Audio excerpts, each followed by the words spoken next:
Magandang gabi sa'yo, Maribel. Magandang gabi naman, Luis. Tuloy ka. Salamat.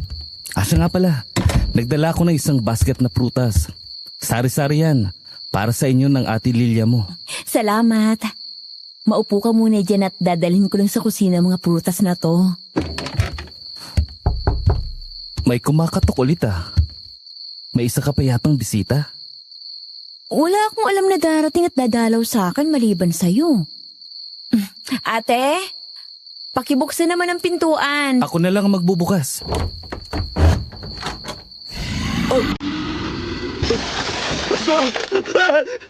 May aswang dito! Ate Lilia! Takbo na! Isara mo ang pintuan para hindi siya makapasok, Luis. Nakapasok na siya at nasagpang na niya sa Ate Lilia! Tulungan mo nga ate ko, Luis. Nakagat na siya ng aswang. Tulungan mo siya. Paano ko siya tutulungan? Hindi ko nga alam kung paano labanan ng mga aswang. Napakaduwag ko pala. Susumiksik ka pa dito sa lipunan ko. Walang hiyot ang aswang ka. Maawa ka sa ate ko.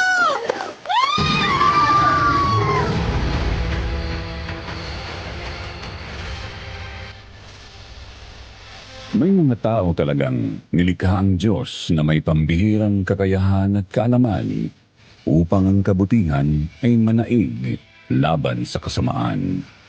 Mga taong sinugo para kalabanin ang mga masasamang kampon ng kadiliman na gaya ng aswang. Yan po ay nasabi ko base sa aking naging karanasan, Sir Jupiter. Tawagin niyo na lang po ako sa pangalang Maribel, isang Cebuana. Naninirahan sa isang malayong baryo dito sa Cebu.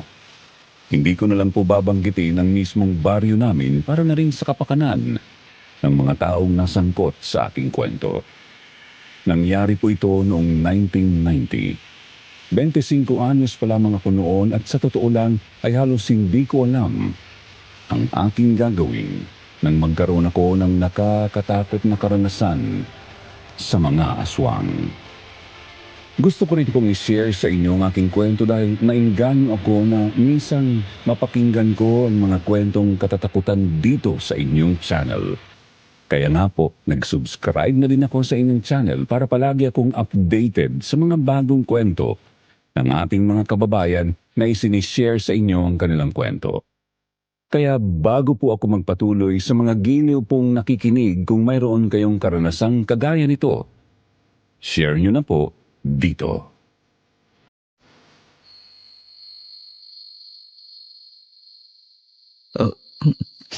Wala nang aswang, Maribel. Lumabas na ng bahay. Kung naging matapang ka lang sana, Luis. Sana nailigtas mo pang ate ko. Baka buhay pa sana siya ngayon. Pasensya ka na, Maribel. Naging mahina ako. Natakot kasi ako sa aswang. Ate Lilia, patawarin mo ko kung wala akong nagawa para tulungan ka. Hindi ko kasi alam kung paano ba pipigilan ang walang hiyang aswang na yun. Mga kapitbahay! Tulungan niyo kami! Sinalakay kami ng aswang! Nang marinig ng aming mga kapitbahay ang malakas na sigaw ni Luis ay kaagad na nagpuntahan sa amin at nang makita nga ang kalagayan ng aking kapatid ay kaagad kaming tinulungan. Kaya nga lang ay wala na talagang buhay ang aking kapatid. Kaya dinala na namin sa punerarya. Halos tulala na ako at wala sa sarili nang maayos na sa morgue ang bangkay ng aking kapatid. Gulong-gulo ang aking isipan lalo pa ngayong nag-iisa na lang ako. Lalo na akong nakaramdam ng matinding awa sa aking sarili nang lumapit ang may-ari ng punerarya at tanungin ako kung anong klaseng kabaong ang kukunin ko para sa aking kapatid.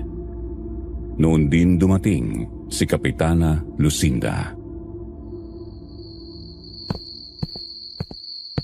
Maribel, nakikiramay ako sa nangyari sa Ate Lilia mo. Pasensya ka niya. Hindi ka agad pala nakaronda sa lugar niyo ang mga barangay tanod natin.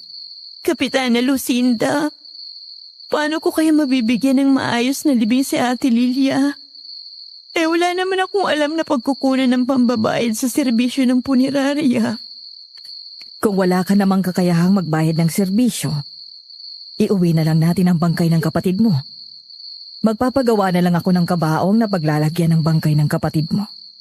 Meron naman tayong mga tanod na karpentero. Sige po. Ganun na lang po ang gawin natin, Kapitana.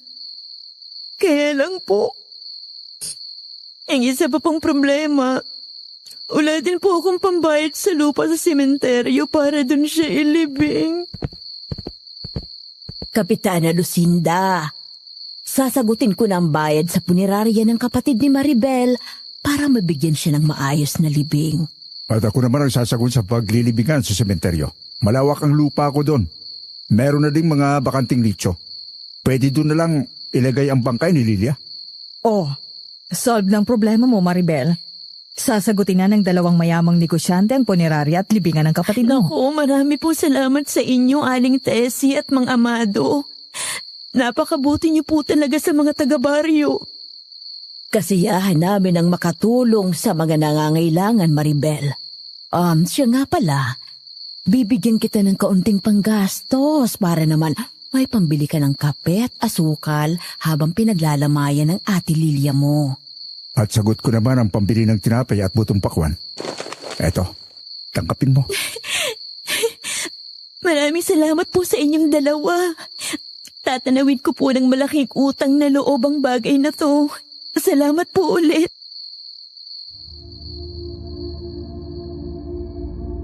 Kinausap at binayaran nga ni Aling Tessie ang may-ari ng punerarya kaya binigyan niya ng kabaong ang aking kapatid. Tapos ay isinakay sa karo at nagbiyahe na kami pabalik sa aming baryo. Nang dumating kami sa amin ay inayos na ng aking mga kapitbahay ang aming bahay kaya inilagay na roon ang kabaong ni Ate Lilia. Naglagay na din sila ng lona sa harapan ng aming bahay. Ang mga tanod naman sa aming baryo ay kumuha ng mga lamesa at upuan sa aming barangay para gamitin doon. Ang ibinigay na pera ni na Aling Tessie at Mang Amado ay ginamit ko pang bili ng kape, asukal at tinapay. Mababait din ang mga kapitbahay namin. Mayroong nagdala ng bigas at mga manok.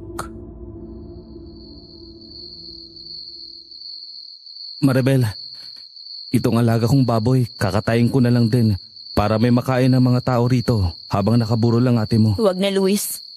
Alaga mo yan. Malaking halaga din yan kapag nabenta mo. Huwag ka nang tumanggi, Maribel. Sa ganitong paraan man lang ay makabawi ako sa nangyari sa ate Lilia mo. Kahit ilang baboy pang katayin mo, hindi na maibabalik ang buhay ng kapatid ko. Kahit anong gawin mo, hindi mo na maitatago sa akin ang karuwagan mo. Pakiusap, Luis. Huwag mo nang dagdagan pa ang sama ng loob ko sa iyo. Maribel, alam mo naman na mabangis ang aswang na nangangatok sa mga bahay. Talagang desperado silang makapasok at pumatay ng mga biktima. Pero kung matapang ka, magagawa mong tulungan ng kapatid ko. Hindi mo man lang sinubukang lumaban.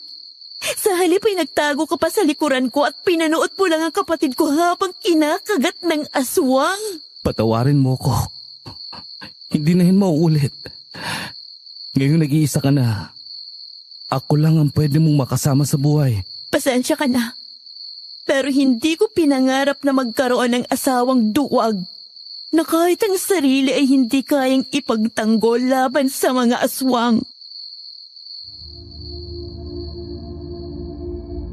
Nakita ko ang lungkot sa mukha ni Luis nang tumalikod at iuwi na ang alaga niyang baboy. Pinuntahan ko ang kapitbahay na nagluluto ng kanin sa malalaking kaldero. Mayroon ding nagluluto ng gulay sa malaking kawa. Tumulong din ako sa pagpapainit ng tubig at paglalagay niyon sa termos. Nang dumating ang bata na bumili ng kandila ay binigay niyon sa akin, kaya sinindihan ko ang 2 piraso at inilagay ko sa tulos na bakal na nakalagay sa gilid ng kabaong ni Ate Lilia.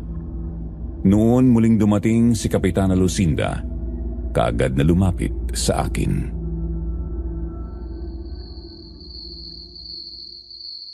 Ilang araw mo pa balak paglamayan ng Ate Lilia mo? Mga 3 araw lang po, Kapitana Lucinda. Wala naman na po akong hihintayin kasi wala na rin kaming magulang. Ang mga kamag-anakan naman namin ay nasa Zamboanga. Baka hindi na rin sila makarating dito. Sige. Nakahanda naman ang nitso na paglilibingan niya. Itinuro na sa akin ni Mang Amado kung saan yun. Opo. Salamat po sa lahat ng tulong, Kapitana. Sana lang mahuli din ang aswang na pumatay sa aking kapatid. Kaya nga wala namang tigil ang aking mga tanod sa pagroronda gabi-gabi. Pero talagang mailap ang aswang na nangangatok. Hindi malaman kung kailan siya sasalakay. Magaling siyang magkunwari. Kaya kapag pintuan mo ang kinatok niya, talagang mapipilitan kang magbukas ng pintuan. Kung may kakayahan lang po ako nilabanan ng aswang na yun, ako nang hahanap sa kanya at papatay. Isa lang ang nalalaman ko na maaaring makahuli at makatalo sa mga aswang na gumagala dito sa ating baryo. Yun ay tinatawag nilang albularyang bitag. Sino naman po yun, Kapitana? At saan po siya makikita? Ang dinig ko ay Ed ng pangalan niya. Pero mas kilala siya sa tawag na albularyang bitag. Taga-kabilang bayan siya. Pero ayon din sa nasagap kong balita, mahirap makausap yan kasi kung saan-saan nakakarating na lugar kapag merong humihingi ng tulong sa kanya. Sana po maligaw dito ang taong yun para matulungan din niya tayo na mahuli ang mga salot na aswang dito. Nakita niyo na po ba siya? Hindi pa eh. Yun ay ayon lang sa mga nababalitaan ko.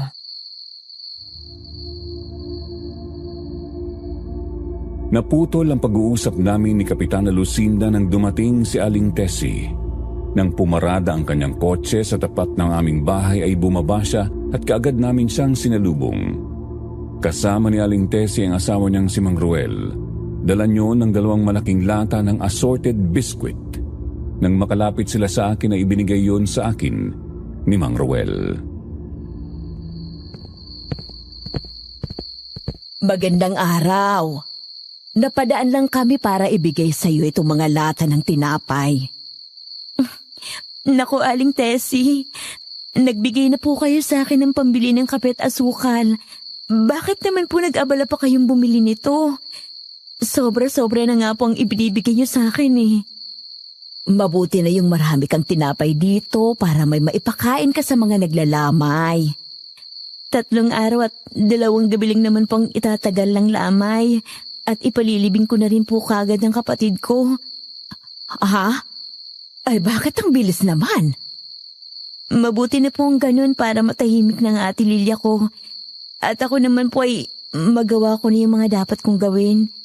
Sa bagay nga naman tama ka. Alam ko naman dito sa ating lugar.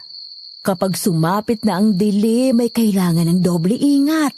Dahil sa aswang na nangangatok. Kaya nga mga tanod naman natin ay hindi tumitigil sa pagroronda para mabantayan ang ating mga kababaryo. Maganda nga ang ganon, Kapitana Lucinda. O siya sige, kami aalis na at meron pa kaming pupuntahan. Maraming salamat po ulit, Aling Tessie. Mabilis na lumipas ang oras. Maraming nakipaglamay ng unang gabi kaya ang mga kababaihan na aming kapitbahay ay palaging nagpapainit ng tubig para bigyan ng kape ang mga naroon gamit ang mga kalan na kahoy ang pinanggagatong. Si Luis ang nagsisibak ng mga kahoy. Patuloy siyang tumulong kahit hindi ko na siya pinapansin. Nang sumunod na gabi ay nakatulog ako sa upuang nasa tabi ng kabaong. Nabalikwas ako nang maramdaman ko na parang umangat ang takip ng kabaong ng aking kapatid. Nang dumilat ako ay naramdaman ko ang malamig na hangin na humaplos sa aking pisngi. Nang lumingon naman ako sa paligid ay wala naman akong nakitang ibang naroon kung hindi ako at si Kapitana Lucinda na napaidlip na rin. Kapitana Lucinda, gising po. Bakit, Maribel? May problema ba? Ano po kasi, parang mayroong ibang tao dito kanina. Naramdaman ko kasi na umangat ang kabaong ni Ate Lilia. Nang magising ako, parang may tumakbo palabas na lumikha ng malamig na hangin na humaplos sa aking mukha. Wala naman akong naramdaman ah. Teka lang. Bakit ba nakaangat ang takip ng kabaong ni Lilia? Sandali nga't sisilipin ko. Ay! Diyos ko, Maribel! Ang kapatid mo! Naukit ang mga mata! Kapitana Lucinda, ibig bang sabihin, aswang yung naramdaman ko na galing dito kanina? Sigurado yun, Maribel. Aswang na balbal ang galing dito. Aswang na balbal? Oo. Sila yung mga aswang na paboritong kainin ay mga patay na tao. Una nilang kinakain ang utak. Yun ang dahilan kaya butas sa mga mata ng kapatid mo. Kung ganun, dalawang klase pala ng aswang ang gumagala dito sa atin. Isang balbal na kumakain ng patay at isang aswang na nangangatok para mambiktima. Anong problema, Kapitana Lucinda? May napansin ba kayo na taong pumasok dito? Wala akong napansin, Kapitana Lucinda. Ang naramdaman ko lang ay malakas at malamig na hangin na saglit na dumaan. Yun ang naramdaman ko, Kapitana. Maaaring yun nga ang balbal. Napabuntong hininga na lang ako ng muling naupo. Lalong nadagdagan ng galit ko sa mga aswang. Patay na ang kapatid ko pero ayaw pa rin nilang tigilan. Kaya sa halip na 3 gabi ay pinasya ko na ilibing na siya sa 2nd araw pa lang. Dinala na namin siya sa sementeryo. Bago namin ipasok sa loob ng nicho ang kanyang kabaong ay muli kong pinabuksan ang takip ng kabaong para makita siya sa huling sandali. Pero nang masinagan siya ng araw ay nagulat kaming lahat na naroon nang unti-unting matunaw ang aking kapatid at maging puno ng saging. Nangatog ang buo kong katawan nang makitang hindi na pala ang katawan ng aking kapatid ang nasa kabaong. Natumba ako at mabuti na lang nasalo ako ni Kapitana Lucinda. Sobrang sama nila, Kapitana. Pinatay na nila ang kapatid ko. Ngayon naman kinuha pa nila. Lakasan mo ang loob mo, Maribel. Alam ko na makakaya mong lampasan ang pagsubok na ito. Pilitin mong maging matapang para matanggap mo ang nangyari sa iyong kapatid. Kapitana, natitiyak ko na ngayon na ang lahat ng naging biktima ng aswang na nangangatok at pumapatay ay ganito rin ang nangyayari sa mga bangkay. Sobrang sama talaga nila. Tama ka, Maribel. Sigurado ang mga nakalibing dito na naging biktima ng mga nangangatok na aswang ay puro puno ng saging na lang. Nang itayo ako ni Kapitana Lucinda ay muli kong hinaplos ang kabaong ni Ate Lilia tapos ay isinumpa ko na hahanapin ko ang mga aswang na pumatay sa kanya. Hindi na namin itinuloy ang paglilibing. Ibinalik namin sa punerarya ang kabaong kaya naman ibinalik ng may-ari sa akin ang kalahati ng halaga ng kabaong na nagamit. Nang makauwi ako sa aming bahay ay nalinis na rin yun ng aming mga kapitbahay. Naalis na rin ang mga lona at mga lamesa. Nang mabilang ko ang natirang pera ay nabuo ang aking pasya na umalis pansamantala sa aming baryo at hanapin si Aling Edna o mas kilala sa tawag na Albularyang Bitag. Habang nag-aabang ako ng masasakyan sa kalsada, dumating si Luis.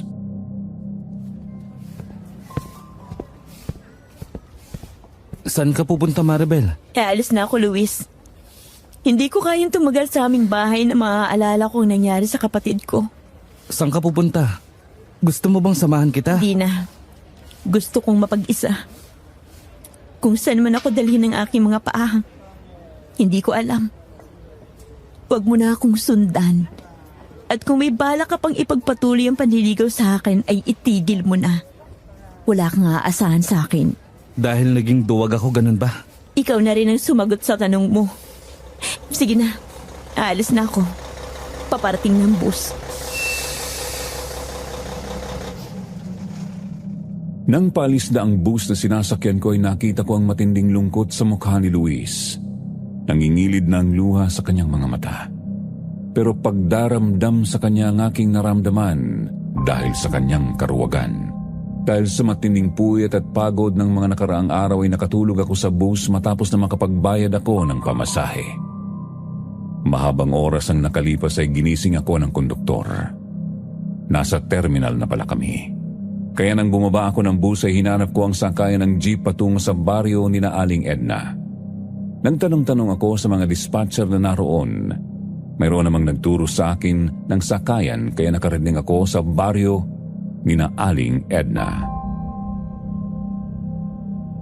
Tao po! Aling Edna! Tao po! Saradong-sarado ang bahay niya. Mukhang wala namang tao dito. Aling Edna! Tao po! Nang mayroong magdaan na isang babae ay sinabi niya sa akin na wala roon si Aling Edna. Ilang araw na yung umalis at hindi niya alam kung kailan babalik. Pero desperado talaga akong makita at makilala siya kaya naghintay ako sa kanyang pagbabalik. Mayroong maliit na kubo sa tabi ng bahay ni Aling Edna. Doon ako namalagi ng isang araw at isang gabi hanggang isang umaga. Naramdaman ko na mayroong matigas na bagay na humahaplos sa aking balikat. Nagising ako at nakita ko ang isang babae na may hawak na buntot pagi. Nakasuot ng maong na jacket at may nakasukbit ng itak sa bewang. Mayroon din siyang dalang bag. Sino ka? Bakit dito ka natutulog? Wala ka bang sariling bahay? Pasensya na po kung pansamantala ako nakitulog dito. Ako po si Maribel. Kaya po ako narito para hanapin si Aling Edna o mas kilala sa tawag na Albularyang Bitag. Ano naman ang kailangan mo sa kanya? Pinatay po kasi ng aswang ang kapatid ko. Hindi pa siya nasihan at kinain pa ang bangkay niya habang nakaburon. Kaya nang ililibing na namin siya, nalaman namin na napalitan na pala ng puno ng saging. Aswang na balbal ang gumawa nun. Tama po kayo. Kaya kung kayo po si Aling Edna, nagmamakaawa akong tulungan niyo ako. Sumama kayo sa aming baryo para tapusin ang paggasik nila ng lagim. Ay, talagang laga na pangaswang kahit saang bayan dito sa Cebu. Napakarami nang lumalapit sa akin para humingi ng tulong. Iisa lang ang aking katawan. Napapagod din ako. Hindi ko kaya matulungan ng lahat. Di naman ganun kadali ang paghuli at pagpatay sa kanila. Kinasusuklaman ko ang mga aswang Aling Edna. Ang hangad ko lang ngayon ay makaganti sa kanila. Kung hindi sila mamamatay, marami pang katulad ng kapatid ko ang mabibiktima nila. Nakakita ko ang matinding galit sa iyong mukha. Ang pagnanasa mo makaganti ay nararamdaman ko. Kung mayroong kang tapang, sige, patayin mo sila. Pero paano ko sila lalabanan, Aling Edna? Paano ko papatayin ang isang aswang na mabangis at walang awa? Kagaya ng sinabi ko, nag-iisa lang ako. Hindi ko kayang mapuntahan ang lahat ng lugar para tumulong. Ang tangi kong tulong na magagawa sa'yo ay turuan ka kung paano sila lalabanan.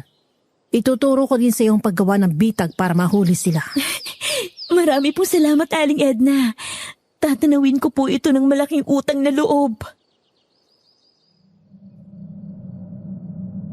Mula nga ng araw na yon ay doon ako pansamantalang tumira sa bahay ni Aling Edna. Sinimulan na rin niya akong sanayin. Una ay gusto niyang maging malakas ang aking katawan kaya tuwing umaga ay umaahon ako ng 10 beses sa burol na malapit lang sa kanyang bahay. Sa mga unang pagtatangka ko ay talagang sobrang hirap na naramdaman ko. Hindi ko pa natatapos ang 3 pag-ahon ay pagod na ako. Nanlulumo akong napaupo sa lupa. Hingal na hingal.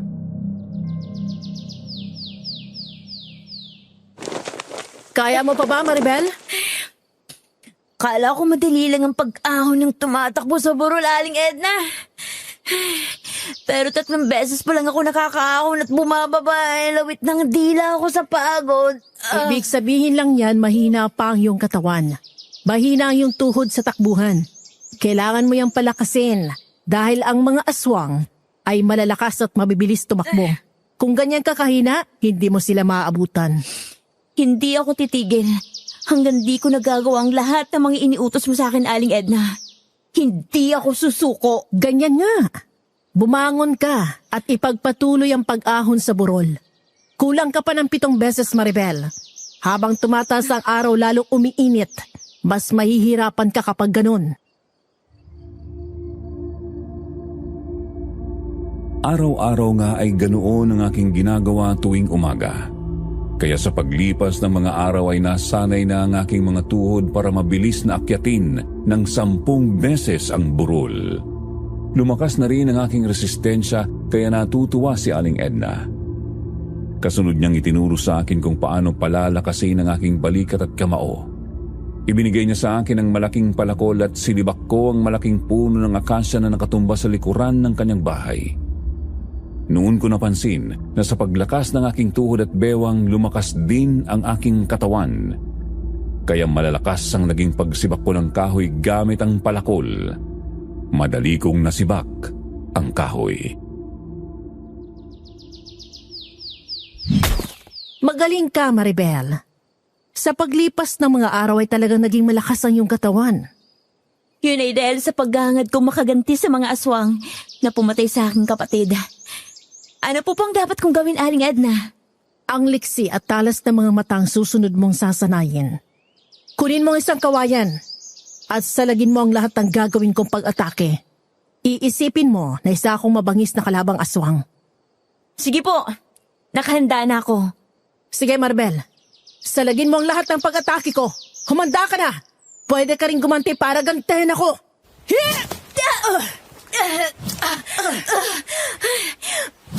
Magaling ka talaga, Aling Edna. Sobrang bilis mo. Kahit anong pag-atake ko ay nagagawa mong salagin. Ganyan ang mga aswang, Maribel. Kaya kailangan maging mas magaling tayo kaysa sa kanila. Kaya kailangan mo pang magsanay. Tuturuan din kita ng paggawa ng mga bitag laban sa kanila. Marami pong salamat, Aling Edna. Pero kapag huling pagsasanay, may hayop akong ipahuhuli sa iyo. Pero dahil mabangis yun, pwede mo na rin siyang patayin. Ang mahalaga sa akin, magawa mo't malampasan ang huli mong pagsubok. Anong klaseng hayop po ba yun? Malaking asong ulol daw yun na nakawala, sabi ng isa kong kakilalang pumunta rito.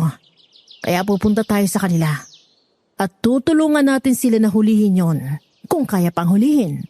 Kung hindi naman, patayin na lang. Para wala nang makagat pang inosenteng tao.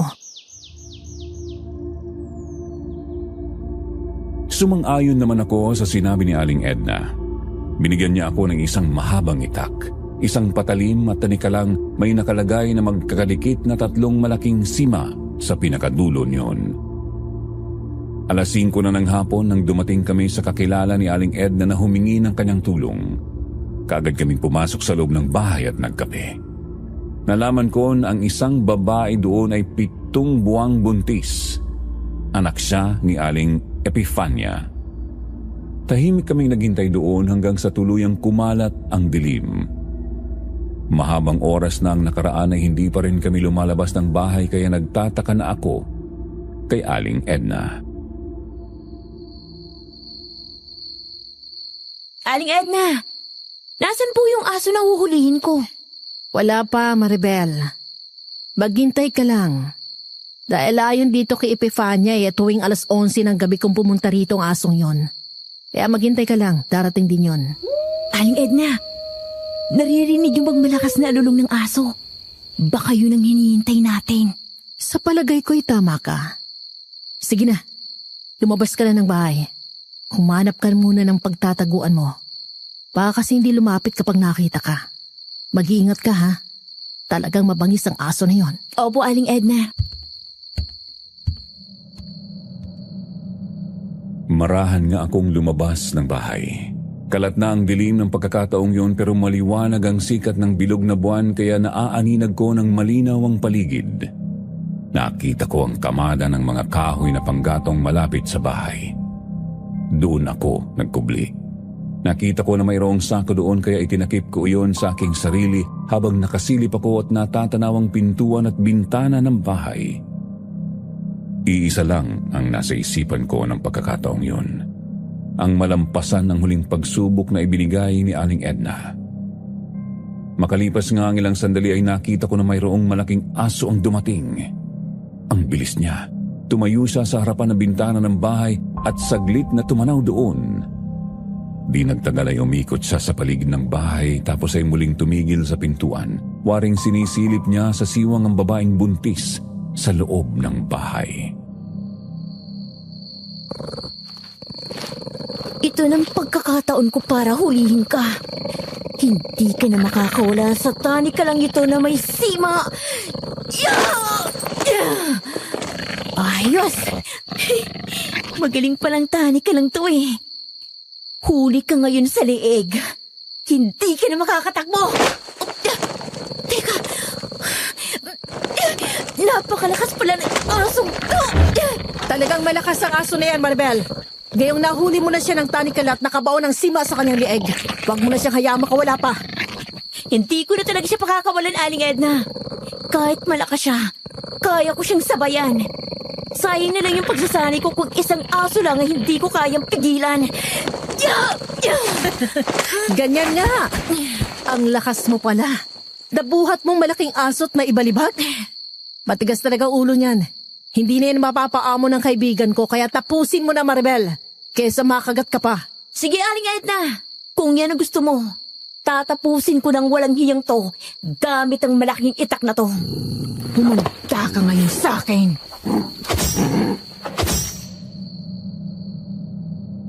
Hindi pa nakakabangon ng malaking aso ng ibalibag ko ay kaagad akong lumapit sa kanya.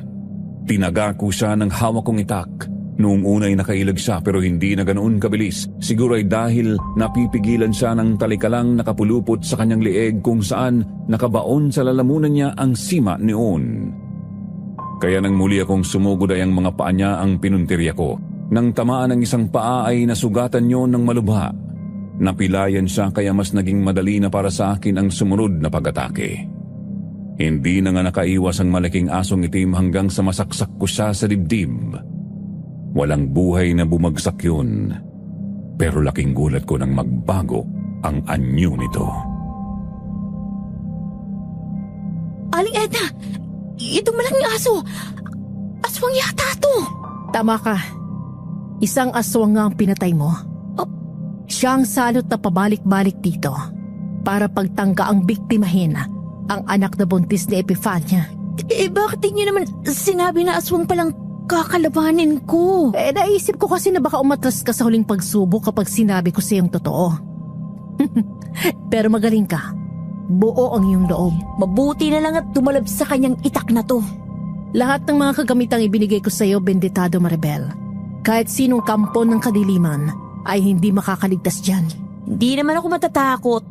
Kahit malaman ko ng huling pagsubok ay ang pagpatay sa aswang, Aling Edna. Dahil ang totoo, gusto ko nang masubukan ang aking natutunan sa'yo. Mabuti naman kung ganon. Mula ngayon isasama na kita sa bawat lakad ko para lalo ka pang masanay. Tuturuan kita ng iba ko pang nalalaman. Palagay ko magiging mahusay kang albularya. Sige po, Aling Edna. Maraming salamat po. Aalis na kami, Pepanya. Wala ka na dapat ipag-alala sa anak mo. Wala na ang maligalig na aswang. Labis na nagpasalamat si Aling Epifania sa amin. Nang makabalik na kami ni Aling Edna sa kanyang bahay ay sinimulan naman niya ang pagtuturo sa akin ng mga gawain ng isang albularya. Akala ko ay mas madali yon. Mas mahirap pala ang maging albularya. Kung ang isang manunugis ng aswang ay liksi at lakas ng katawan ng kailangan, ang isang albularya naman ay lakas ng isipan at espiritual na kakayahan ang dapat sanayin para maging malakas. Maraming araw din ang ginugol ni Aling Edna para turuan ako. Mula sa pagtatawas hanggang sa pagkakalas ng sumpa ng mangkukulam sa biktima at mahuli siya sa pamamagitan ng mga orasyon. Araw at gabi akong nagsanay at makalipas ang ilang linggo ay natutunan ko rin lahat ng mga itinuro ni Aling Edna. Kaya nasabi niya na isa na rin akong albularya. Maribel, sa palagay ko ay naituro ko na sa iyong lahat ng tungkol sa gawain ng isang albularya. Ang paggawa na lang ng mga bitag ang ituturo ko sa iyo. At kapag natutunan mo yon, pwede ka na lumakad mag-isa. Lahat po ng natutunan ko ay utang na loob ko sa inyo, Aling Edna. Kaya naman palagi rin akong nakahanda kung ano man ang magagawa kong tulong sa inyo para makaganti naman ako ng malaking utang na loob. Salamat. Mabilis lang ang panahon. Darating ang araw na hihina na rin ako. Isang karangalan ko na magkaroon ng isang taong kagaya mo na naturuan ko na pwede magpatuloy ng aking mga ginagawa. Sige po. Nakahanda po akong tumulong sa inyo dito bago ako umuwi sa aking lugar. Sige, mapapadali ang paghuli natin sa kanila ngayon, dalawa na tayo.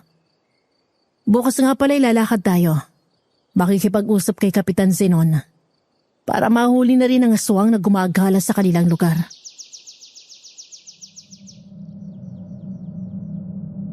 Nang sumunod na araw nga ay muli kaming umalis ni Aling Edna. Nagpunta kami sa lugar ni na Kapitan Zenon. Kinausap siya ni Aling Edna para malaman kung ano ang sitwasyon doon at kagaya nga ng nalalaman namin. Ang mga buntis at mga may sakit ang madalas na gustong biktimahin ng aswang.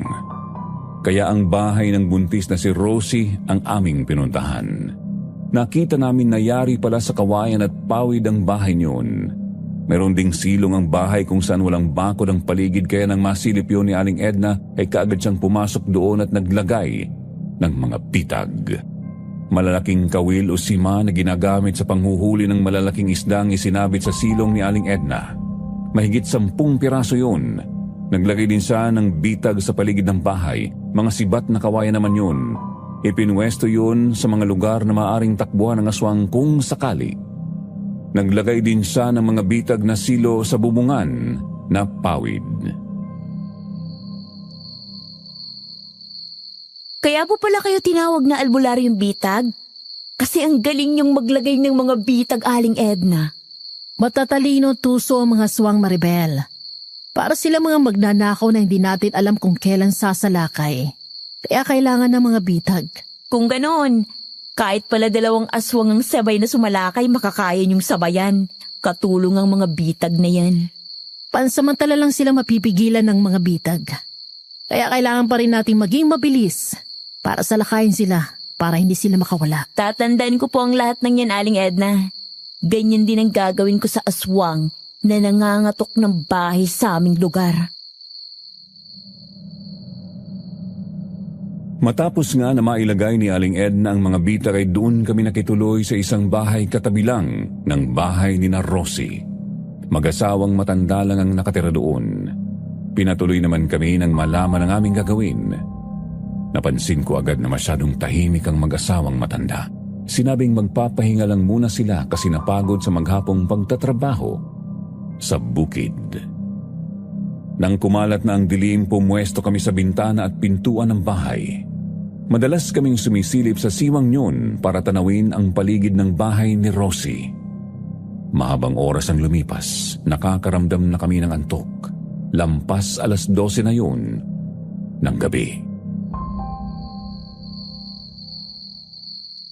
Umuwi na tayo.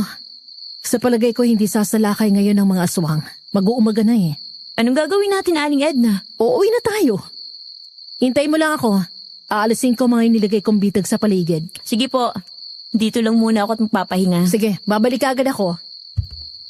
Tutulungan ako kita para mas madali. Inaantok na nga din ako eh.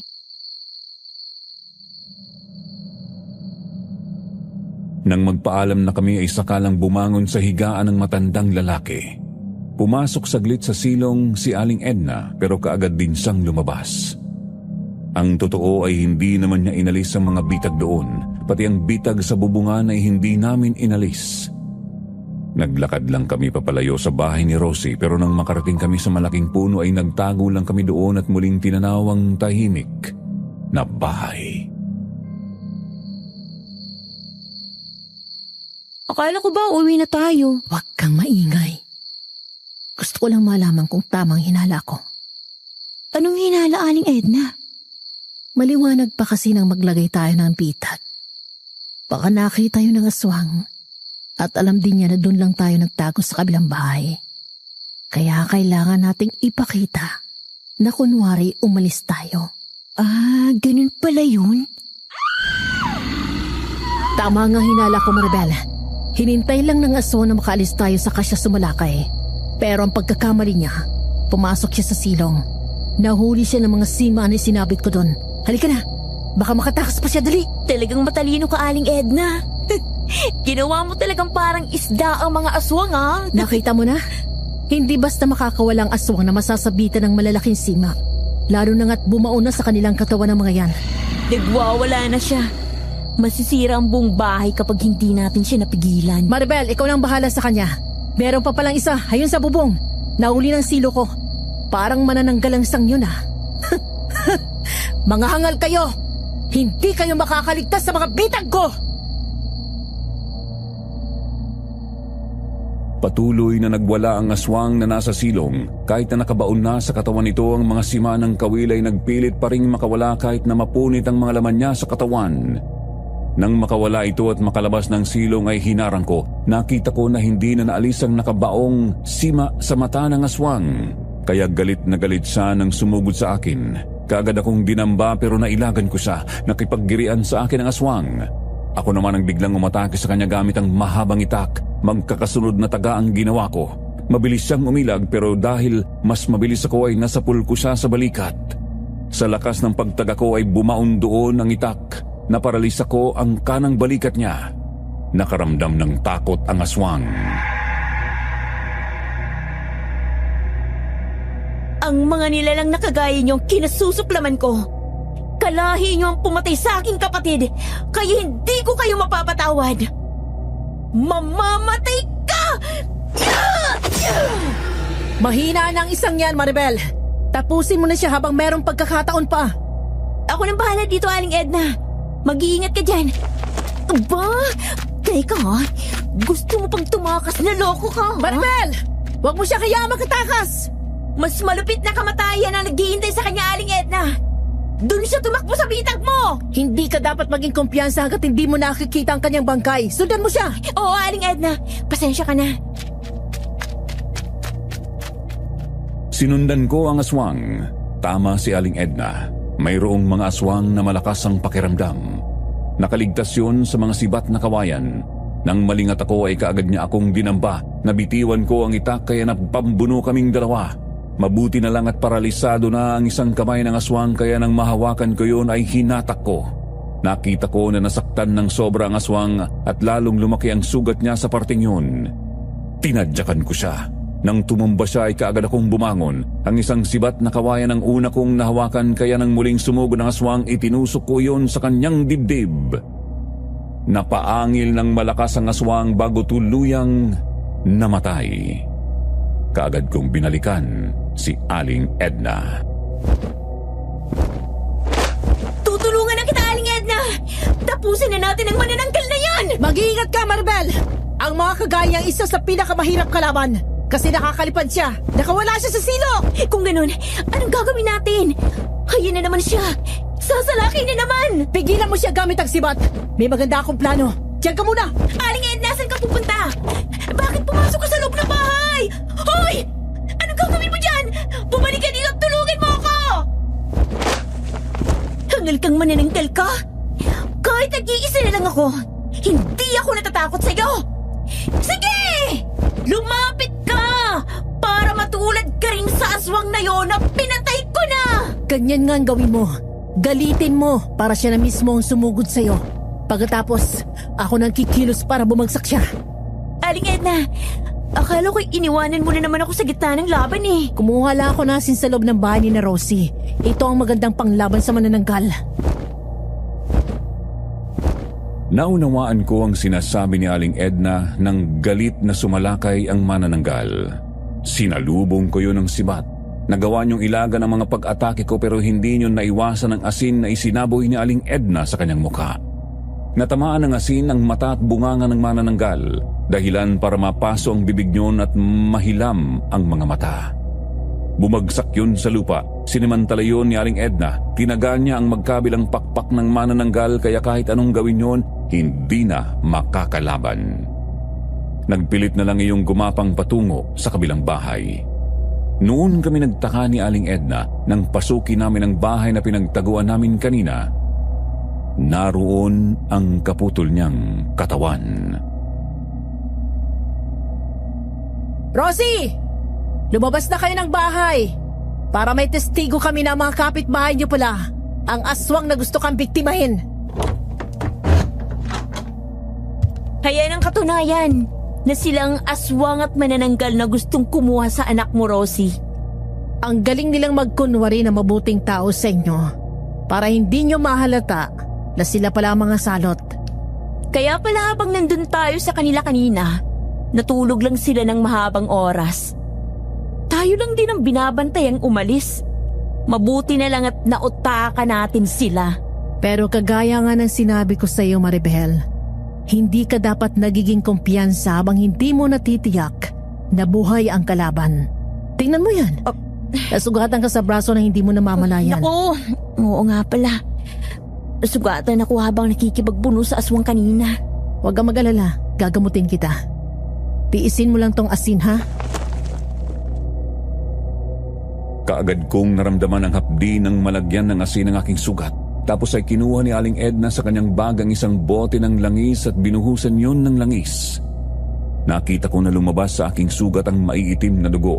Ayon kay Aling Edna ay may kasamang mikrobyo at kamandag ng aswang ang dugo na yun. Kaagad niyang pinunasan ang dugo ko at matapos ay muling nilagyan ng asin bago tinalian ng malinis na damit. Di nagtagal ay nagdatingan ng mga tao nang malaman na nahuli na namin ang mga aswang. Galit na galit ang mga tao sa manananggal na patuloy ang ginagawang panggapang pero itinali ni Aling Edna ang tanikalang may sima sa lieg ng manananggal kaya inabutan siya ng pagsikat ng araw. Namatay siya sa ganoong anyo.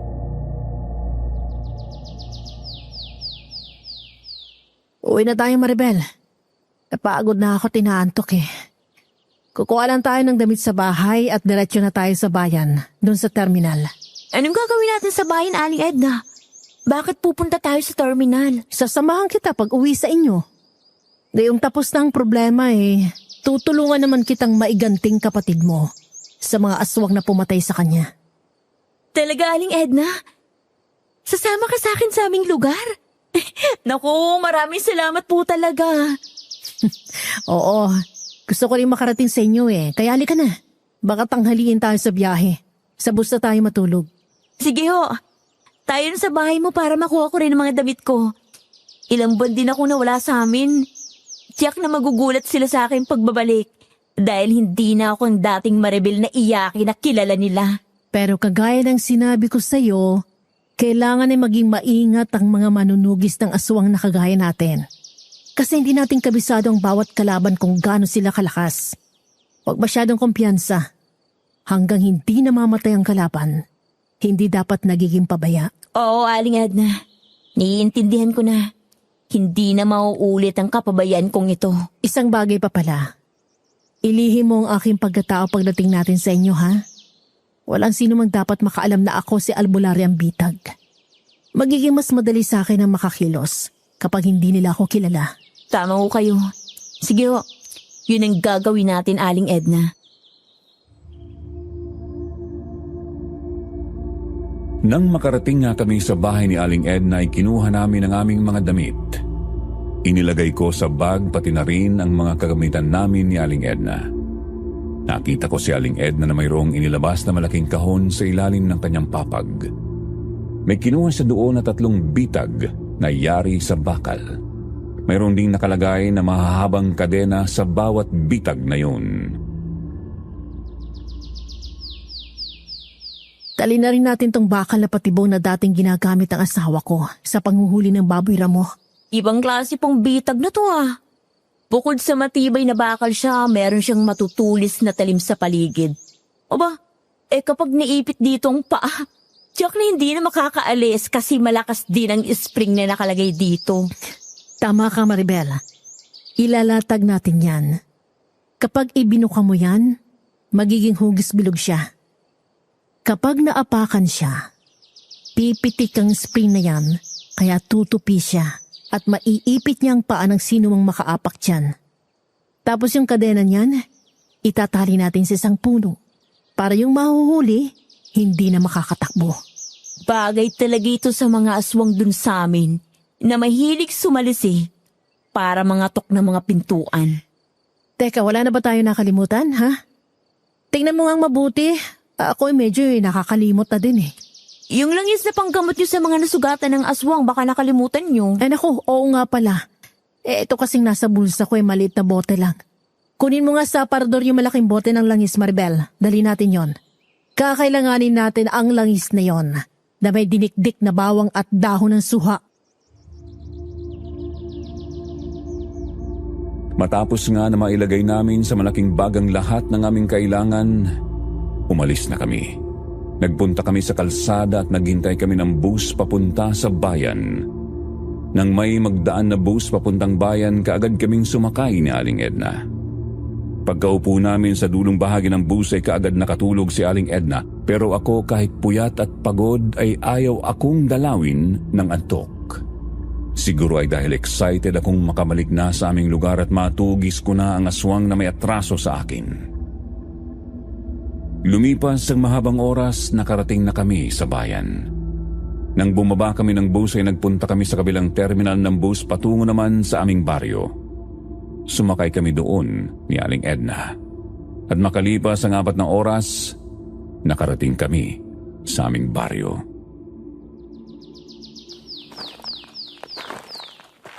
Ito na ba ang baryo niyo, Maribel? Maganda naman pala. Eto na nga, Aling Edna.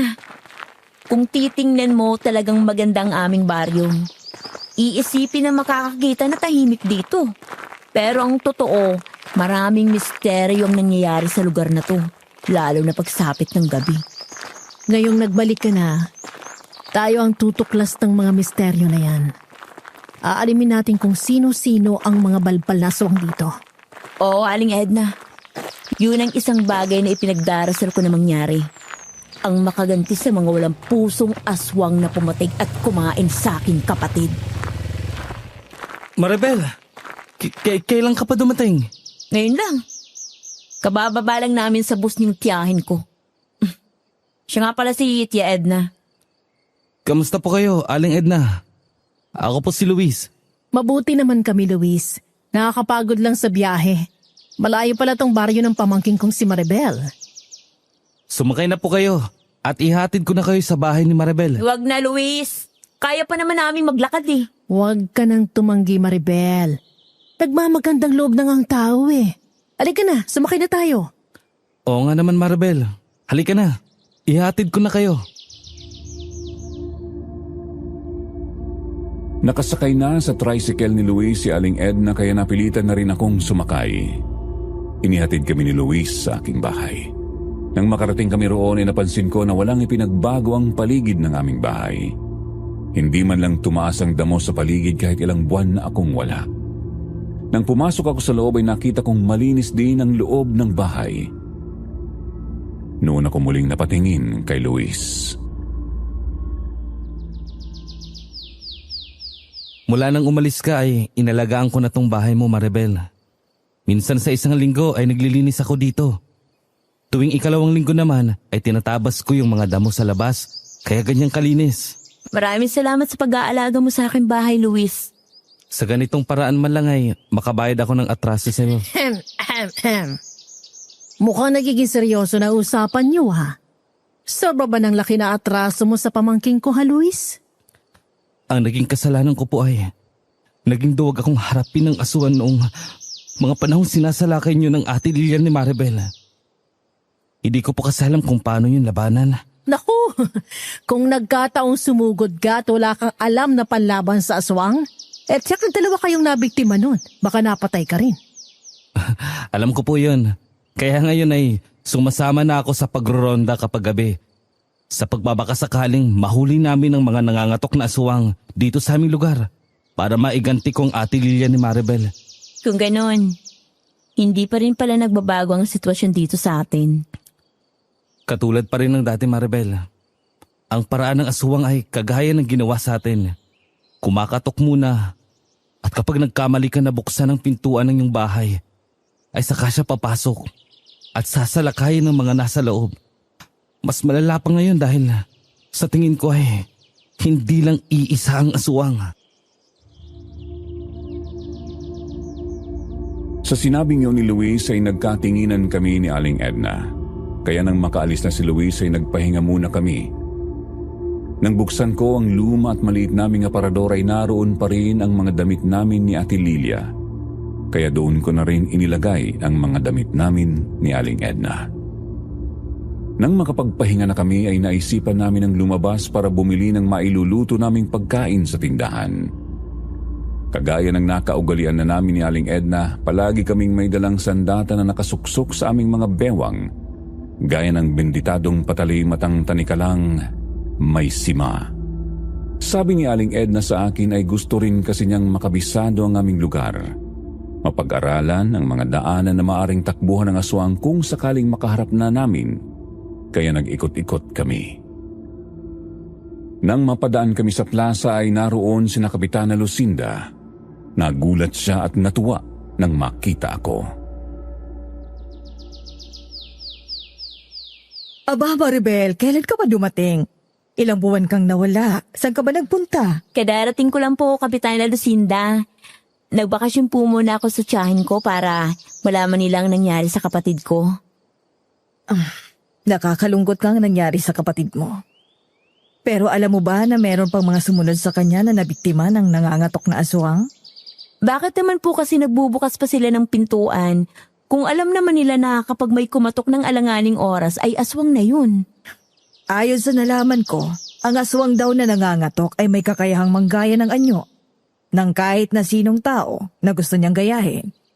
E kung masilip mo na ama o ina mo pala yung kumakatok, hindi mo ba pagbubuksan? Siyempre, pagbubuksan ko yun, Kapitana. Ganon ang madalas na nangyayari. Kaya kapag nagbukas sila ng pintuan, malalaman nilang aswang pala yun na nanggaya lang ng anyo. Nakukuha nyo na tapapatay ang sino mang magbubukas ng pintuan. Nakakatakot naman pala dito sa inyong lugar, Kapitana Lucinda. Ano po bang ginagawa ng mga tao rito? Hahayaan na lang ba na patuloy na maghasik ng lagim ang mga aswang na yun? Ang totoo ay nagkaisa ng mga kalalakihan dito para magronda tuwing gabi. Kasama nga sa nagroronda si Luis. Kaya lang ay talagang mailap ang mga aswang. Alam nila kung kailan at saang lugar ang sasalakayin nila. Malaki na talagang perwisyong ginawa ng mga aswang na yan. Dapat na talaga silang pigilan. Yun din naman ang gusto ko. Kaya lang ay madalas silang nasasalisihan ng aswang. Kaya hanggang ngayon ay patuloy silang nakakapambiktima. Kahit araw ay gumagala sila. Napansin ko na parang gumagawa ng banderita sa mga tauhan niyo, Kapitana Lucinda. Malapit na kasing kapistahan dito sa ating lugar. Kaya nagpapagawa na ako ng mga banderitas na isasabit sa mga kalsada. Sana nga'y matapos ng problema sa aswang na yan. Bagong kapistahan. Para naman mapanatag ng kalooban ng mga tao at makapagsaya na. Saan bang punta nyo? Bibili lang po ng bigas at gulay na mailuluto sa talipapa kung meron pa. Sige po. Nagdiretso kami ni Aling Edna sa talipapa matapos makausap si Kapitana Lucinda. Bumili kami ng isda at gulay doon. Noon ko muling naramdaman ang malamig na hangin na kagaya ng hangin na naramdaman ko noong nakaburo lang aking kapatid. Kaagad akong napatingin kay Aling Edna. Kagaya ko ay naramdaman din pala niya ang kakaibang hihip ng hangin na yon. Kaya naman kaagad kaming nagpalinga-linga sa paligid. Kaya lang sa dami ng mga taong naroon sa talipapa na bumibili ng gulay at isda ay hindi namin matukoy kung kaninong aura yon.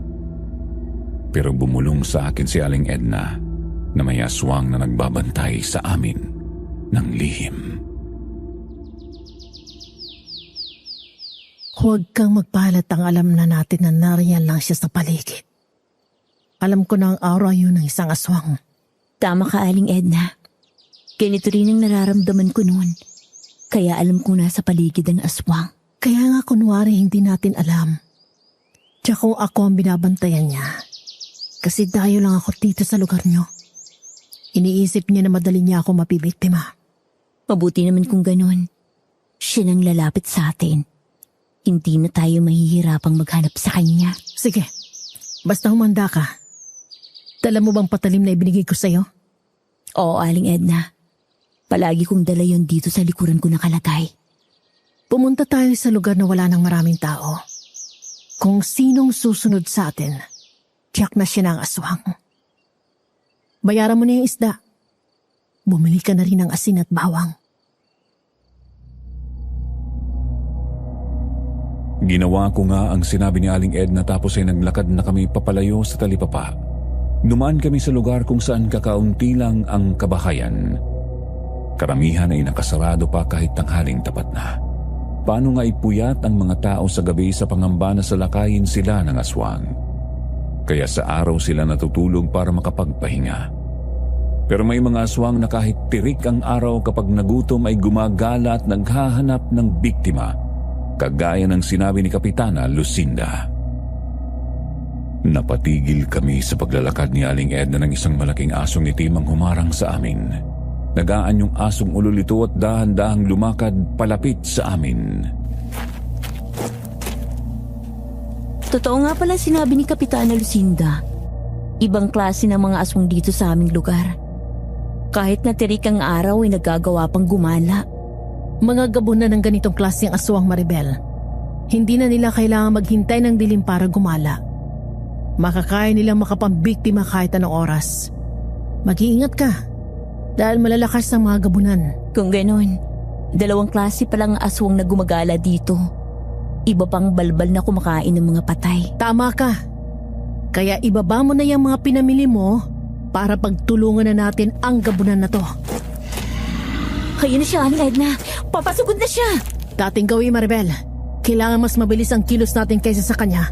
Hindi ka pwede magpabaya kahit isang saglit lang. Sige. Gagamitin ko sa iyong tani ka lang may sima.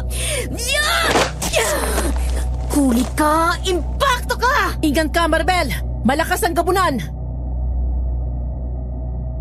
Nang magwala ang gabunan ay tumayo siya. Mas malaki pa sa amin ni Aling Edna. Nahawakan niya ang tanikalang may sima. Kahit bumaon na ang sima niyon sa kanyang lieg ay parang baliwala lang. Inatak niya ako palapit sa kanya. Hindi ko naman yun kinontra. Sinadya kong magpatangay sa kanya. Nang malapit na ako sa kanya ay binuka niya ang malaki niyang bibig para sagpangin ako pero mayroon na akong plano. Nabunot ko mula sa aking bewang ang patalim at sinaksak ko ang bibig ng gabunan. Kaagad na sumirit ang dugo niyon. Nahilo siya, ganun pa man ay nagawa niya akong balyahin. Tumalsik ako sa kawayang bakod na naroon. Natumba yun kaya ang may-ari ng bahay na yun ay lumabas at nakita ang nangyayari. Sumigaw siya at humingi ng tulong. Kaagad na napaligiran ang aswang. Yari ka na ngayon, halimaw ka! Hindi ka na makakaligtas sa amin! Mga kasama! Huwag na nating hayaan magkawalang salot na to! Ayos ka lang ba, Maribel? Oo, Aling Edna. Ayos lang ako. Talaga palang malakas ang gabunan. Pero bali wala ang lakas niya kapag magtulungan tayong lahat. Grabe. Lakas ang pagkakabalya sa akin, ha? Kaya nga sabi ko sa iyo, huwag kang masyadong kumpiyansa. Bawat aswang may kanya-kanyang kakayahan. Sige na, tapusin na natin to. Sugatan ang bibig niya, Aling Edna. Hindi niya na magagamit yan para kagatin tayo. Tatapusin kita! Walang hiya ka! Sige, sabay tayo! Tulungan niyo kami, mga kasama!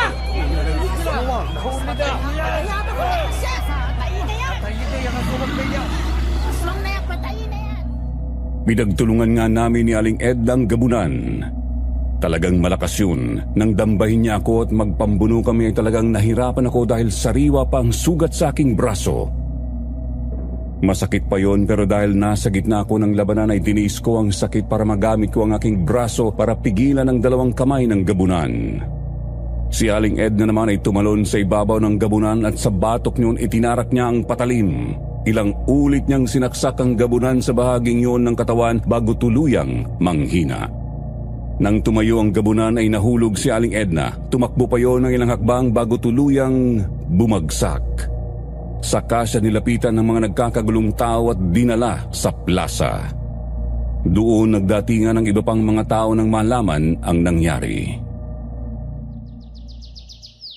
Kayo palang nakahulit nakapatay sa aswang na ito, Maribel. Tsamba lang po yun, Kapitana Lucinda.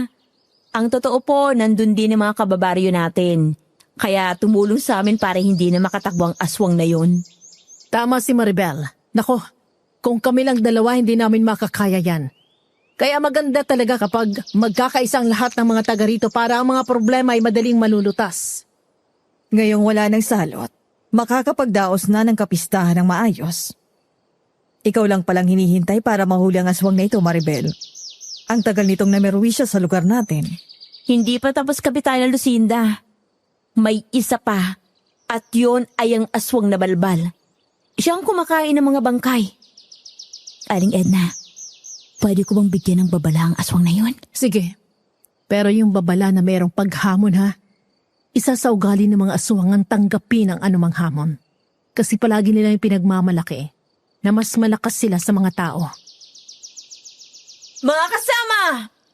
Nakita niyo naman na makakaya nating gawin kapag tayo ay nagkakaisa. Kaya lagi nating isa-isip na hindi tayo ang dapat matakot sa mga aswang na yan. Silang dapat na matakot sa atin dahil kapag nakilala natin sila, magiging masikip na sa kanila ang lugar na ito. Tama ang pamangkin ko. Kaya kapag nakakita kayo ng mga taong kakaibang mga kilos na parang hindi pangkaraniwan, ay ipagbigay alam nyo kaagad kay Kapitana Lucinda para magawa ng agarang aksyon. Oo nga mga kasama. Kahit kapitbahay nyo pa o kakilala nyo. Kung isa siyang salot, dapat siyang mawala dito sa lugar natin. At para naman sa mga aswang na balbal na mahilig mga tok ng mga pintuan, binibigyan ko na kayo ng babala. Tumigil na kayo sa pambibiktima dito o lumayas na kayo sa aming baryo dahil malapit na namin kayong makilala. Umugong ang bulungan ng mga taong naroon nang marinig ang aking sinabi. Noon ko nakitang dumating sina Luis, kasunod sina Mang Amado at Aling Tessie. Nakita nila ang nakabulagtang gabunan na unti-unting nagiging abo dahil sa tamang mga benditadong patalim. Lumapit pa sila sa gabunan para matiyak kung kakilala nila ang mga ito. Napansin ko na kaagad na namutla si Mang Amado. Muli niyang sinilip ang mukha ng gabunan tapos ay napailing siya. Napabuntong hininga bago tumingin sa mga taong nasa paligid. Kilala mo bang taong yan, Luis? Hindi eh. Alam ko bagong lipat lang yan. Kapitbahay ni Namang Amado. Oo nga. Malapit nga lang sa bahay ko ang taong yan. Isa pala siyang aswang. Mabuti na lang at napatay na siya. Si Maribel at ang tiyahin niyang naging daan para mahulit mapatay ang gabunan na yan. Kung ganon ay wala nang dapat ipangambang mga tao dito. Salamat at sa pagbabalik ni Maribel ay nakaganti na siya sa pumatay sa kapatid niya. Hindi pa tapos, Aling Tessie. Meron pa pong isa. Ang aswang na balbal na kumakain ng mga patay. Malapit na namin siyang makilala. Unti-unti nang sisikip ang mundo niya. Totoo bang sinasabi mo, Maribel? Kung gano'n ay maganda yan para magkaisa tayong lahat. Para hulihin at patayin ang balbal na yon. Oo, Mang Amado. Kaya kung naririnig ako ng balbal, 2 bagay lang ang pagpipilian niya. Umalis siya sa baryong to, o mamamatay siya sa kamay ng mga taong baryo. May naisip na akong paraan. Sige, gawin mo ang iniisip mo, Maribel.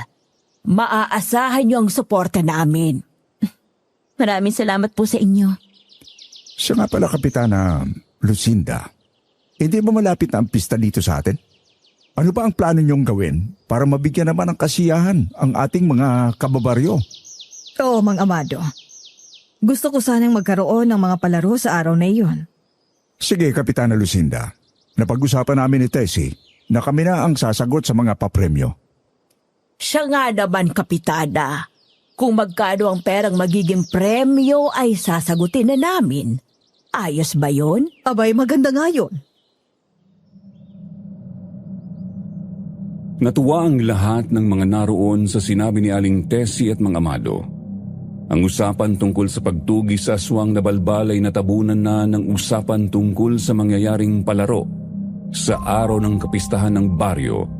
Kaya naisipan na namin ni Aling Edna na umuwi sa aming bahay at iluto na ang binili naming isda. Nang makaluto ako at makakain kami ay lumabas ulit ng bahay si Aling Edna. Pinagmasdan ang paligid ng aming bahay. Umikot siya pati sa likuran. Nakita niya sa gawing harapan lang ng bahay ang may bakod. Ang gawing likuran at tagiliran ng aming bahay ay maraming punong kahoy at saging. Medyo malayo ang kapitbahay namin. Mamaya, pagkalat ng dilim, taniman natin ng mga bitag ang paligid ng bahay. Ngayong nakapatay na tayo ng isa sa kanilang kalahi, Tiyak na babawi ang mga yon. Kilala nila tayo. Pero hindi natin kilala ang kalaban kaya kailangan natin mag-ingat. Nakarating kaya sa mga balbal ang babala ko na may paghamon? Ugali ng mga aswang na kapag meron kang utang, hindi sila titigil hanggat hindi sila nakakaganti. Kung isa sa mga taong naroon ang balbal, tiyak na sa mga oras na ito, nagpaplano na siya ng gagawin sa atin. Mabuti na rin ang ganun, Aling Edna. Para madali kong makaharap ang kumain sa aking kapatid. Maribel, iwasan mo din ang masyadong mapusok. Kasi ang isang pagkakamali mo, maaari ka mapahamak. Kailangan mo pa rin maging mautak. Pasensya ka na, Aling Edna. Minsan kasi nakakalimutan ko ng maging mahinahon. Ngayon nakabalik na ako dito at naaalala ang aking kapatid. Tandaan mo palagi, sa kahit na anong labanan, utak ang kailangan. Walang kwentang yung lakas kung wala kang diskarte. Mabilis ang naging paglipas ng mga oras. Nang magsimula ng kumalat ang dilim ay kumilos na rin kami ni Aling Edna. Sa likod bahay kami nagpunta. Sa pagitan ng dalawang malaking punong kahoy namin inilatag ang bilog na bakal na bitag. Itinali namin sa puno ang kadenang yun. Kumuha kami ng mga tuyong dahon at tinakpan yun. Pati ang kadena ay tinabunan namin ng tuyong dahon. Naglagay din kami sa sagingan ng ganoong pitag. Sa tapat ng bintana ng bahay ay nagbasag kami ni Aling Edna ng mga bote. Hinaluan namin yon ng mga pinutol na barbed wire na nakaumang ang matutulis na talim. Ang loob naman ng bahay ay nilagyan namin ng bawang ang mga bintana at sinabitan ng mga kawil. Malaking tulong ang bitag sa paligid kasi malalaman natin kung merong kalaban, makakapaghanda pa tayo. Pero ang pintuan ng bahay na madalas na kinakatok ng mga aswang, wala tayong nilagay dun. Madali lang yan. O di ba maraming kang biniling asin? Kumuha ka ng tabo, tapos lagyan mo ng tali at ibibiti natin sa ibabaw ng pintuan. Kapag may kumatok sa pintuan, hahatakin natin ang tali. Kapag nasabuyan siya ng asin at nasaktan, tiyak na isa yung aswang. Talagang kayo nga ang albularyong bitak. Ang galing mo talagang gumawa ng mga ganyang pamamaraan, Aling Edna. Nabola ka pa. O ay na bang niluto mo para sa hapunan natin? Marami pa po tayong natirang inadobong tilapia kaninang tanghali. Ipapainit ko na lang yun. Sandali lang. Merong kumakatok, Aling Edna. Huwag kang basta magbubukas ng pintuan. Silipin muna natin sa siwang. Maribel, Aling Edna, si Luis to. Si Luis, Aling Edna. Kasama rin niya mga taong baryo. Nagro-ronda yata sila. Sige, buksan mo na. Luis, bakit gabi na napasugod ka pa dito? Nagronda kasi kami tapos nang mapagawi kami dito ay napansin namin na mayroong tumakbo papalayo. Hindi lang namin matiyak kung tao ba yun o hayop kasi medyo madilim eh. Tinitiyak ko lang kung ayos lang ba kayo rito. Maayos naman kami dito, Luis. Ikaw ang mag-iingat kasi ikaw ang nasa labas at nagro-ronda pa. Oo nga naman, Luis. O ay baka gusto mong pumasok muna. Huwag na po, Aling Edna. Hindi na rin po kami magtatagal at tiniyak ko lang kung maayos ang lagay niyo dito. Nang makaalis na sina Luis ay kaagad kong isinara ang pintuan ng bahay. Nagtungo kami ni Aling Edna sa kusina at sumilip kami sa butas ng dingding na sinadya naming gawin para makita namin ang mga inilagay na bitag doon. Naalarma kami sa sinabi ni Luis na mayroon silang nakita na umaaligid sa aming bahay. Wala naman kaming nakita ni Aling Edna kaya itinuloy ko na ang paghahanda ng aming hapunan. Sabay na kaming kumain. Makalipas ang mahabang oras ay nakaramdam kami ng antok kaya nahiga na kami sa magkabilang papag. Naging tahimik naman ang buong magdamag sa amin. Sa mga sumunod na araw ay natahimik na ang baryo kaya inisip namin na baka natakot na ang balbal at umalis na sa baryo. Itinago na namin ang mga gamit namin hanggang sa sumapit ang kapistahan.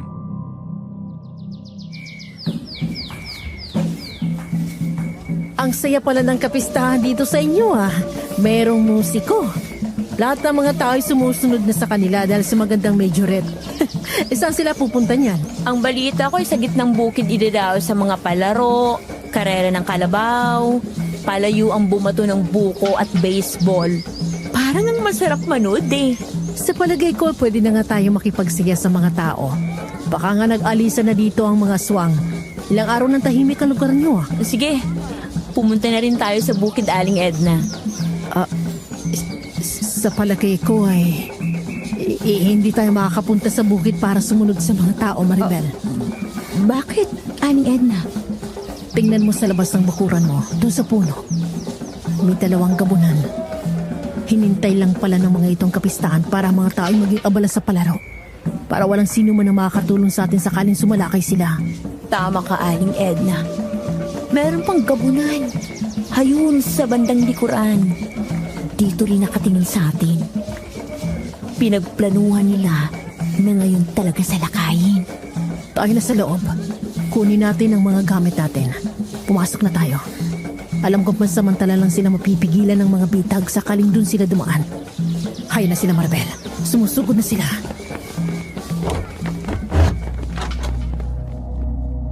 Nang makapasok kami ni Aling Edna sa bahay ay narinig namin ang malalakas na angil ng mga gabunan. Binalya ng mga yon ang pintuan kaya nagmamadali kami ni Aling Edna na kinuha sa pardor ang mga itak at patalim. Ilang pagbalya pa ng unang gabunan na nakalapit sa aming bahay ay nawasak ang pintuan pero kasabay naman yon ay ang pagbuhos ng asin na nakalagay sa tabo. Naramdaman yon ng gabunan kaya tumingala. Ang mga butil ng asin naman ay tumama sa mga mata nito at sa mukha. Mayroon ding pumasok sa loob ng bibig kaya napatras yun. Galit na galit. Yun naman ang pagkakataong nakuha na ni Aling Edna ang itak kaya nang muling magtangka ang gabunan na pumasok ay kaagad na tinaga ni Aling Edna. Naputol ang kamay niyon. Umatras siya. Talaman niya na hindi basta ordinaryong itak ang hawak natin. Makiramdam ka sa paligid. Sige, dito ako sa gawing kusina. Talasan mo ang pakiramdam mo, Maribel. Desperado na mga to na maiganti ang kanilang kalahing napatay natin. Kung ganon, pareho pala kami na nararamdaman ni Aling Edna. Desperado na rin akong maiganti sa kanilang kapatid ko. Hindi ko akalain na madali natin silang makakaharap. Tama lang talaga na bigyan sila ng babala. Tama ka nga. Paghamon yun sa kanila. Kaya nga lang, malalakas na aswang ang kagaya nila. Ibuhos mo ng lahat ng kakayahan at natutunan mo sa akin, Maribel. Patnubayan tayo ng Diyos. Sige! Pumasok kayo at harapin ang iyong katapusan! Pasok, halimaw! Nang mawasak nga ang dingding sa parte ng kusina ay nakita ko na nakatayo sa labas ang gabunan. Nanlilisik ang mga mata niya habang nakatingin sa akin. Hindi naman ako nagpakita ng kahinaan. Bagkus ay sinenyasan ko pa siyang pumasok. Talagang ginalit ko siya, kaya naman lalo siyang nag-ulol sa galit. Muling sumalakay at winasak ang dingding doon kaya napatras ako. Kakaiba ang gabunan na ito. Hindi sa basta-basta sumusugod. Humahanap din siya ng magandang tiyempo. Nang mapansin ko ang kaserola na mayroon pang laman na mainit na tubig ay kaagad kong dinampot at isinaboy sa kanya. Tumama ang kumukulong tubig sa mukha ng gamunan kaya nataranta yun. Tinadyakan ko siya kaya tumalsik palabas ng bahay. Nagulat ako saglit dahil nakita ko na mayroon pang isang babaeng gabunan na nasa di kalayuan. Mag-iingat ka, Maribel! Ikaw din, Aling Edna. Mag-iingat ka. Huli ko, pangit na halimaw! Mas magandang maglaban tayo dito sa labas. Makakakilos ako ng maayos! Hindi ko akalain na sa iyong pagbabalik, sisirain mo ang aming mga plano. Unang araw mo pa lang, ay napatay mo na ang isa sa aming kalahi. Kaya ngayong abala ang lahat sa kapistahan. Ililigpit namin kayo. Huwag kang mag-alala. Kapag napatay ko ng isang to, ikaw naman ang haharapin ko. Alam kong ikaw ang pumatay sa aking kapatid. Hindi ko makakalimutan ang itsura mo! Ang yapang mo! Naisahan mo lang ang isa sa aking kalahi? Akala mo ang lahat ng kagaya namin ay makakaya mo ng patayin? Isa kang hangal! Iyaking babae! Ganun ba? Makikita mo ngayon kung paano nagbago ang isang iyaking babae na kagaya ko. Humanda ka, halimaw! Tapusin mo na ang hangal na babaeng yan! Sinalubong ko ang gabunan. Nang dambahin niya ako ay kaagad akong umiwas kaya nainisyon. Nang muli siyang sumugod ay napatras ako sa dingding. Puro ilag ang aking ginawa kaya ang matutulis na kuko ng gabunan ay sa dingding tumatama. Galit na galit siya. Akala niya ay hindi ako lumalaban. Ang hindi niya alam ay tinataga ko siya sa tuwing iilag ako. Hindi niya nararamdaman ang tama ng aking itak dahil sa sobrang galit niya. Nang muli siyang lumapit sa akin, yumuko ako at tinaga ko ang kanyang paa at sa lakas ng pagtaga ko, naputol yun. Saka lang natigilan ng gabunan. Bumagsak siya ng paluhod sa harapan ko at noon niya naramdaman ang mga sugat sa katawan. Isa yan sa natutunan ko kay Albularyong Bitag. Ang pag-iwas kasabay ang pag-atake. Nagulat ka, no? Akala mo puro lang ako takbo at ilag? Tatapusin na kita, hangal! Kung ganon, yun pala ang dahilan kaya ka umalis dito? Nagsanay ka pala kay Albularyong Bitag? Iunang albularyong kinatatakutan sa kabilang bayan! Tama ka! Sa tulong niya, ay isa na rin akong albularyo. At para sa kaalaman mo, kasama ko siya dito ngayon. Kasama mo siya dito? Oo! Siya si Aling Edna. Kinakastigo ang isa sa mga kasamahan mo. Sumama siya rito para tulungan ako na tapusin ang kasamaan niyo. Nang mapalingon ang gabunan na kaharap ko sa gawin ng harapan ng aming bahay ay nakita nga niya na natalo na rin ni Aling Edna ang isa pang gabunan na naroon. Gamit ang matalim na benditadong itak ay pinutulan niya ng mga paa ang gabunan kaya natakot yun at nagpilit pang makalayo para gumapang.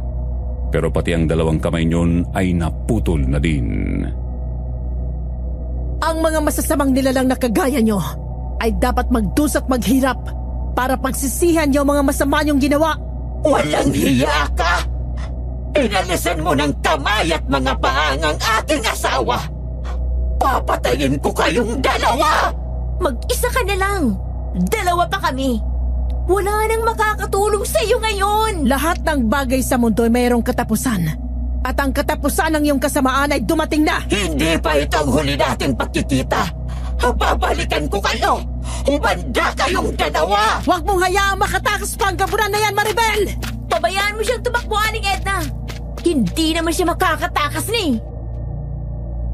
Tumakbo ang gabunan sa sagingan kung saan naman inilagay ang mga bitag na bakal. Nang maapakan niya mga yun kaagad iyong pumitik, naipit ng bitag na bakal ang mga paa ng gabunan. Bumaon doon ang matatalim na pangil ng bitag. Napasigaw sa sobrang sakit ng gabunan. Hindi naman siya makatakbo palayo dahil may kadenang nakakabit doon na nakatali sa isang puno na malapit doon. Kahit anong pilit niya ay hindi siya makawala. Nang pinwersa niyang ibuka ang pangil ng bitag ay nakawala siya pero hindi din siya nakalayo kasi naapakan niya ang ikalawang bitag. Ang isang paa naman niya ang naipit. Sinabi ko na sa'yo na kasama ko si Albularyong Bitag. Kaya hindi ka na makakatakas pa.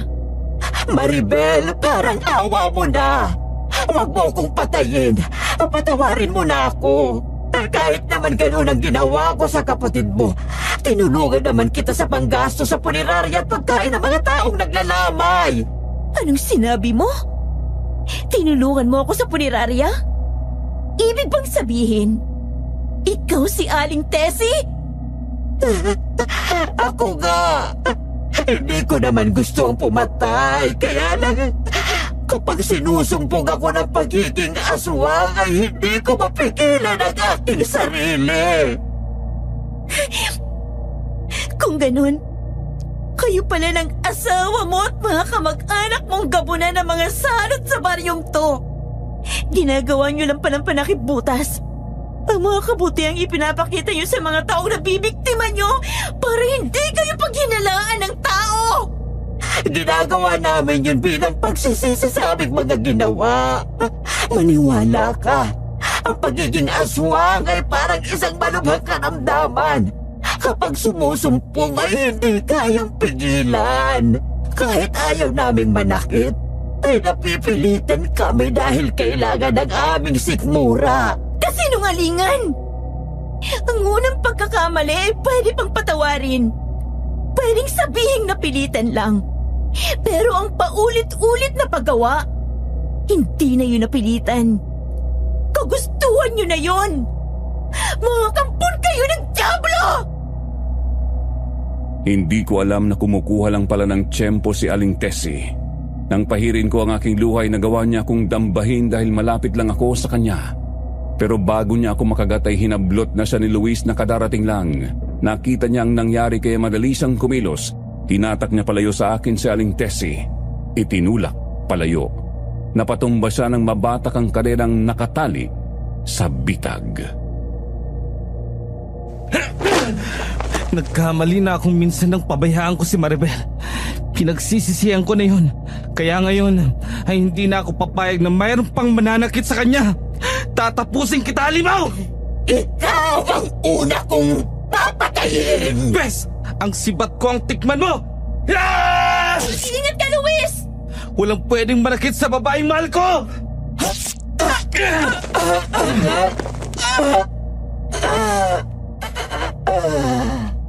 Narinig mo ba yung sinabi ni Luis?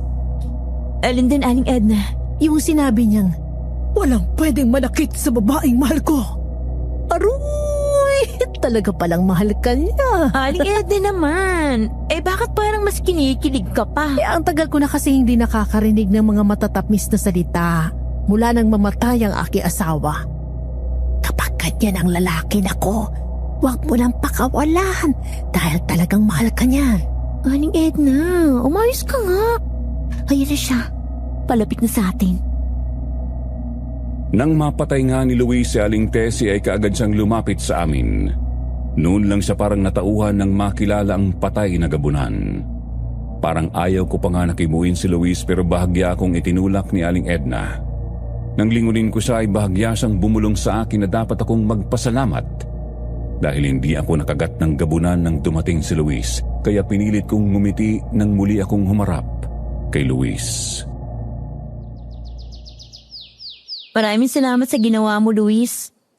Kung hindi ka dumating, baka nakagat na ako ng gabunan na si Aling Tessie. Sila pala ng kanyang asawa at mga kamag-anak nila ang mga gamunan na nangangatok sa mga pintuan para pumatay. Ang sasama nila. Kunwari ay magpapakita ng mabuti.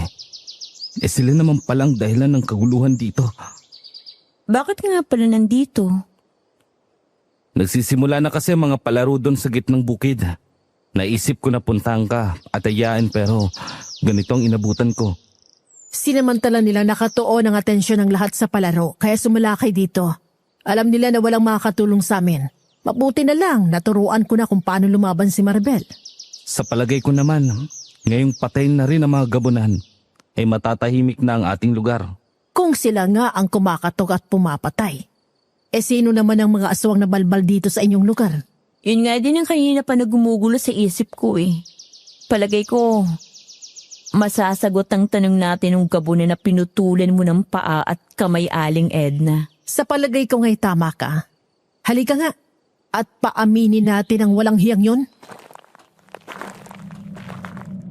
Binalikan nga namin ang asawa ni Aling Tessie. Noong una ay mahinahon pa ang naging pagtatanong sa kanya ni Aling Edna. Pero nang hindi siya nagsabi ng totoo ay pinahirapan namin siya. Pero sabi nga ay hindi basta-basta mapapaamin ang mga kagaya niya. Kaya kumuha na si Luis ng gas at binuhusan siya. Dahil sa takot na masunog ay umabin din siya sa amin. Pero matapos na makuha namin ang impormasyong aming kailangan ay namatay din ang gabunan dahil naubusan ng dugo. Noon din ay sumama kami kay Luis sa gitnang bukid kung saan naroon ang mga naglalaro. Bakit ngayon lang kayo, Maribel? Marami ng palaro ang hindi nyo napanood. Dahil sinalakay kami ng 3 gabunan ni Kapitana Lucinda. Mabuti na lang at dumating din si Luis para tulungan kami. Nakakalungkot, Kapitana Lucinda.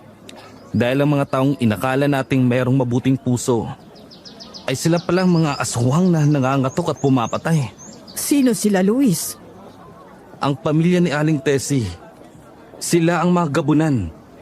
Kung ganon, dapat na tayong magkaisa para sa lakayin ng bahay nila. Wala na sila, Kapitana. Patay na silang lahat. Pero bago namatay ang asawa ni Aling Tessie, nasabi niya pa sa amin kung sinong kasabwat nila. Ang balbal na siyang kumakain sa mga bangkay na napapatay ni na Aling Tessie. Sino daw ang balbal? Si Mang Amado. Siya ang balbal. Kaya kami nandito ay para hulihin siya. Kaya lang hindi ko makita kanina pa. Kanina'y nandito siya. Katatapos nga lang niyang magbigay ng papremyo sa nanalo sa karera ng kalabaw. Kung ganun ay tumakas na siya na makitang paparating na kami. Maaaring alam niyang plano ni na Aling Tessie. Kaya na makita kami, umalis na siya. Alam niya na nabigo ang mga kasabot niya. Huwag na tayo mag-asaya ng panahon pa, Kapitana Lucinda. Habulin na natin si Mang Amado. Sumang-ayon naman sa akin si Aling Edna, si Kapitana Lucinda at iba pang kalalakihang naroon. Pansamantalang natigil ang palaro, lahat kami ay nagpunta sa bahay ni Mang Amado. Nang makarating kami doon ay nakita namin na sarado ang bakal na gate ng kanyang bakuran. Kaagad na tumalon sa pader si Luis para makapasok sa loob. Binuksan niya ang gate ng bakuran kaya nagmamadaling pumasok doon ang mga taong baryo. Ginalugad sa paligid ng bahay si Mang Amado. Hindi namin siya nakita roon kaya winasak ng mga tao ang pintuan ng kanyang bahay para makapasok sa loob.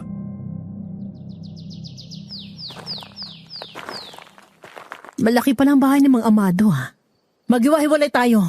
Galugarin ang bawat sulok ng bahay. Mga kasama, sumama ang isa sa akin. Sa ikalawang palapag tayo. Sa akin sumamang iba. Sa bandang kusina tayo. Sige po. Ama! Sa bodega naman kami maghahanap. Sige, sasama ako kay Maribel. Talasan yung mga mata niyo dahil mabilis kumilos ang balbal. Sumasabay siya sa hangin. Napakabaho ng kusina na to, Aling Edna. Amoy na bubulok na karne. Dahil yun naman talagang gusto ng mga balbal eh. Bulok na karne. Kaya pala nung minsang makaharap ko siya, naamoy kong mabahong singaw ng kanyang bibig. Akala ko dahil lang yun sa kanyang bisyo na sigarilyo. Dahil pala yun sa kinakain niya. Sa mga timba na yung galing ang mabahong amoy. Ang dami ding langon na nariyan. Kung hindi ako nagkakamali, nariyan ang mga nabubulok na karne. Alisin mo ang takip. Tinakpan ko ang aking ilong. Gamit ang hawak kong itakay inangat ko ang takip ng malalaking timba kung saan nakita namin doon ang mga nabubulok na karne ng tao. Naroon pa nga ang isang ulo na inuuod pa. Hindi ko matagalan ang naamoy ko at nakikita. Pakiramdam ko ay babaliktad na ang aking sikmura kaya tumakbo ako palabas ng bahay at doon ako sumuka. Doon na ako sinundan ni Aling Edna. Hinimas niya ang aking likod.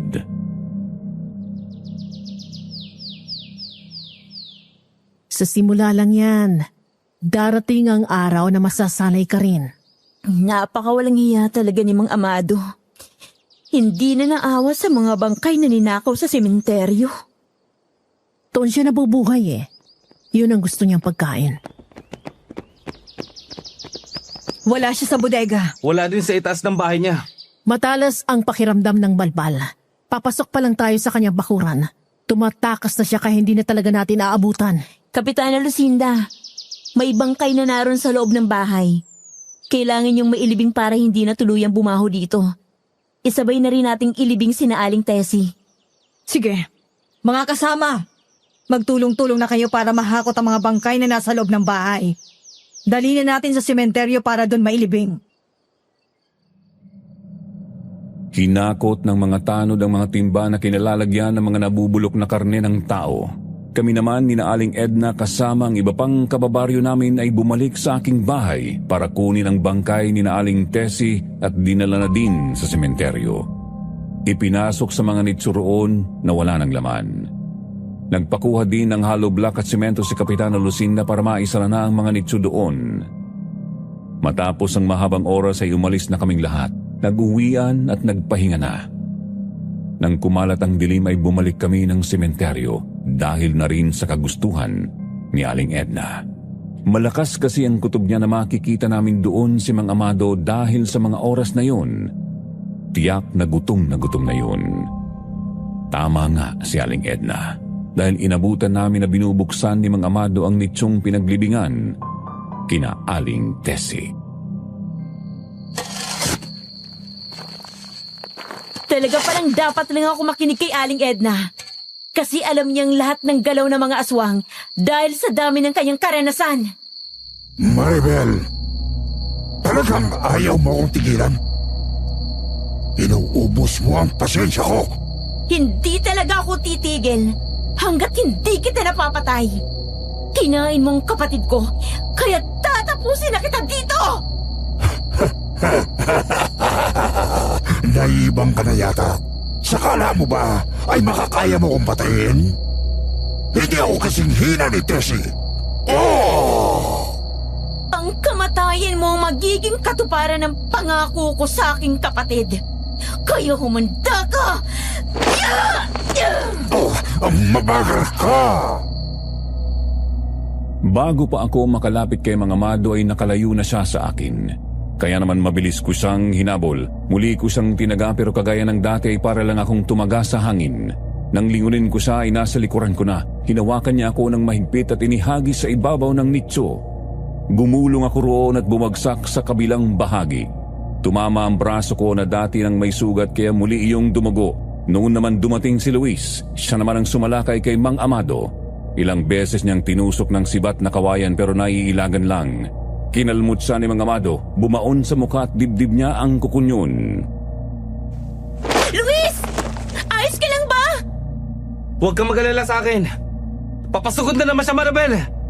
Sadyang ang malakas ka, Mang Amado. Pero may alam kaming paraan para talunin ka. What? Ano namang paraan yun? E di ang hagisan ka ng lambat para mapigilan ang bilis ng pagkilos mo. Heto ako sa itaas, hangal! Saluhin mo ang lambat na ito! Huh! Ayos, Aling Edna. Nasukbubulbulusin ang lambat. Kaya huwag ka na magagsaya ng panahon. Salakayin mo na siya bago makawala pa. Ngayon na, Maribel! Tapusin mo lang hangal na yan! Mabilis nga akong kumilos. Kaagad kong sinaksak si Mang Amado. Pero sinalo lang niya ang talim ng aking itak para hindi sa tamaan sa katawan. Tinadyakan niya ako kaya muli akong tumamba. Akala ko ay madali na namin siyang matatalo ngayong nahuli na siya ng lambat. Hindi pa rin pala dahil talagang malakas siya. Nung muling kumilos si Luis, sinaksak ng sibat si Mang Amado. Nagawa din yun na pigilan ng sibat, kaya habang nagpapalakasan at nag-aagawan sila ni Luis sa sibat ay ginampot ko ang itak. Sinaksak ko siya. Sa pagkakataong ito ay tinamaan na siya sa dibdib. Si Aling Edna naman ay tumalon mula sa itaas at itinarak sa ulo ni Mang Amado ang itak. Doon na siya napaluhod at unti-unting nanghina. Para ito sa kapatid ko at sa mga taong pinarwisyo mo! Oh, walang iya kayo! Magbabayad kayo! Tapos na ang lagim na dala ng balbal na to. Maribel, ayos ka lang ba? Nagdurugo ang sugat mo. Luis, ayos lang ako. Baliwala sa akin ang pagdurugo ng sugat ko. Ang mahalaga sa akin, maiganti ang aking kapatid. Ngayon, tapos na. Nakakatakot ka palang magalit. Kaya wag mo na ulit gagalitin yan si Maribel kung ayaw mong makakita ng nagwawalang tigre. Ay, hindi ko naman po talaga siya gagalitin. Mamahalin pwede pa.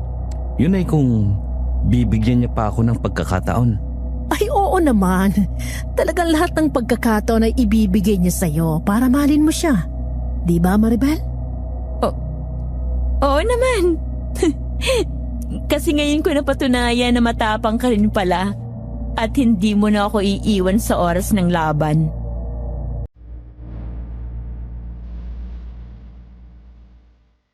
Napangiti ng matamis si Luis. Matapos niyon ay umalis na kami sa lugar na yon. Nang umuwi sa kanyang bayan si Aling Edna ay sumama na ako sa kanya. Kasi pareho naman kaming nag-iisa na sa buhay. Nangako ako na hindi ko siya iiwanan at sasamahan kahit tumanda pa siya. Si Luis naman ay nagpatuloy sa panliligaw sa akin kaya tinanggap ko na rin ang pag-ibig niya. Nagpakasal kami at namuhay ng masaya sa iisang lugar kasama si Aling Edna na di nagtagal ay tinawag ko ng Tia Edna at itinuring na kadugo. At yan po ang aking naging buhay, Sir Jupiter. Sana po mapili ninyo ang aking kwento para mailabas sa inyong channel at mapakinggan naman ng ating mga kababayan. At sa mga giliw kong listeners, kung nagustuhan po ninyo ang kwento ng buhay at pag-ibig ko, mag-iwan lang po ng comment sa ibaba. Maraming salamat po sa inyong lahat.